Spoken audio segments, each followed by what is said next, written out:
Welcome back. This is World Insight with me, Tian. British pharma giant AstraZeneca announced last week that they would invest $2.5 billion in a research and development center in Beijing. It is AstraZeneca's sixth global R&D center, while the fifth was opened in Shanghai. The company's executive director and CEO, Pascal Soriot, pointed out that the great ecosystem of science and academic institutions in China, in an exclusive conversation with me, is the key why it wants to partner with China and also with Chinese tech companies. Take a listen. Pascal, good to see you. It's great to see you. Thanks for having me. Well, there's great news you are here in China for, right? 2.5 billion agreement with Beijing to establish the R&D center and also to invest in China. Tell us what is behind this thought, this important strategic decision. Well, it's a really great question, Wei, and in fact, it's a little bit more than 2.5 billion US dollars. It's actually 20 billion yuan. And the reason why we invest in this site in Beijing is that innovation in China is exploding in our field of pharmaceuticals. And we have already an R&D site in Shanghai, a global R&D site. Now we want to do create a second one, and Beijing is a very good place for this. First of all, there's a lot of great academic science, biotech companies, AI, and AI is very important in our industry these days.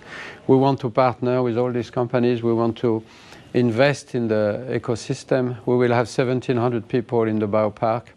And the mayor and the party secretary in Beijing and the vice-mayor have all been incredibly supportive. So it's really been a pleasure, actually, to invest. Of course, you see the competition going on among Chinese cities to attract the best foreign investment.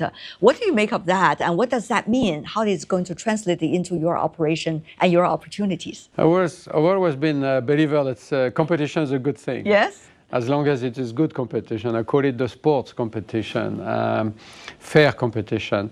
And it is good because it is actually generating more innovation, more ideas, better products, better services. But competition alone is not sufficient. You also have to have collaboration. Right. Collaboration between countries, between companies, between cities, between public and private institutions. So really, it's competition plus collaboration is a fantastic mix. That is the magic remedy, isn't it? Having said that, though, how would you differentiate the roles of the two R&D centers in Beijing and Shanghai? What different role are they going to play? Well, first of all, we have two R&D centers in Europe, two in the US, near Washington and in Boston also. And then we will have two here in Shanghai and Beijing. In Beijing, we will really focus on collaborating with two major biotechs, but also collaborating with a couple of academic institutions, in particular the Beijing Cancer Center. And we will have a very big investment in AI. So it will be about inventing new products that we can then develop and commercialize globally. So it will be about bringing Chinese innovation to patients around the world. Yeah. And in Shanghai, we also do this, but we also have people who lead global programs. You know, in the past, our teams here, they were developing products for China, for Chinese patients. Now we have trained them over the last few years to lead global programs, especially when it is, for instance, for gastric cancer, liver cancer. Our teams in China, in Shanghai today, they are in charge of global clinical development programs for the whole world. Now we also see pharmaceutical companies all over the world trying to make their bets in terms of investment. Some of the biggest names, your peers, also have done their choices. What do you make of the different choices companies are making these days? How do you see your latest decision vis-a-vis theirs? Yes. Well, first of all, our bets are in terms of diseases. We have decided to bet and focus on cancer, cardiovascular disease, respiratory disease, and rare diseases. These are all major important diseases. Yeah. Absolutely. The three biggest killers in the world are cancer, respiratory disease, and cardiovascular diabetes, kidney disease. So in terms of geographies, our mission is to follow the science, innovate, and bring those products to as many patients as we can. That's basically the common health strategy, in fact, if you want. And so we are trying to be balanced, and we have a good presence in the US, good presence in Europe, and a good presence in China from an R&D viewpoint. And of course, we distribute, commercialize our products in almost every country in the world. What are some of the biggest challenges you are seeing in policy making? What do you think business leaders can do in order to support the policymakers for the best policy they can? And as companies, we have to navigate in this, of course, complicated world and stick to our mission. And our mission is follow the science and bring those medicines to patients everywhere around the world. That's really the mission we have, and we stick to this, and we don't really get involved in politics or geopolitics.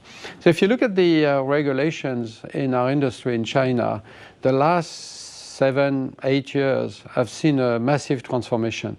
Last 7-8 years, innovation has exploded in our industry in China, but the regulations have changed also, allowing Chinese biotech companies, startups, to do clinical development very early on.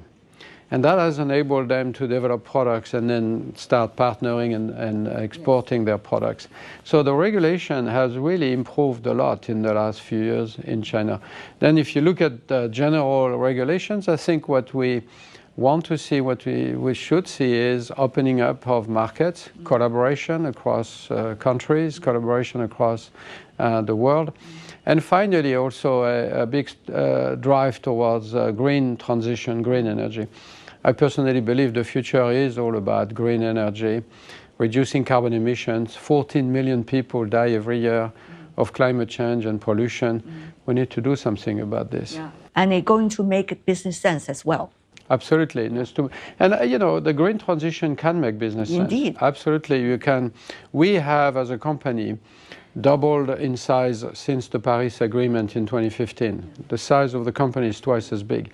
We have, in the meantime, reduced our carbon emissions by 80%, reduced our water consumption 20%, so it's feasible. On the other hand, we also see China's policy changing in terms of how the overall basket of pharmaceutical products can be available to the general public who are having their healthcare plan. So there were competition a lot. There was also debate about the homemade vis-a-vis international companies' products. What do you make of that? Well, you know, every country around the world is suddenly trying, and it's complicated, of course, trying to bring as many solutions or many medicines to as many people as possible in the country, basic medicines. At the same time, offer also innovative medicines, and at the same time manage the cost of it all. And China is like other country, of course, dealing with those challenges and those tensions between funding healthcare, funding innovation, but also managing it in a cost-effective manner. And so we see a lot of competition. We see price pressures.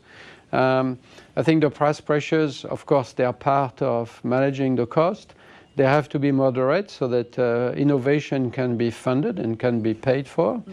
I must say I see a good balance right now in between price pressures, but also at the same time funding innovation and funding access to innovative medicines. But it is a challenge for budgets in China like it is in Europe and elsewhere. Yeah.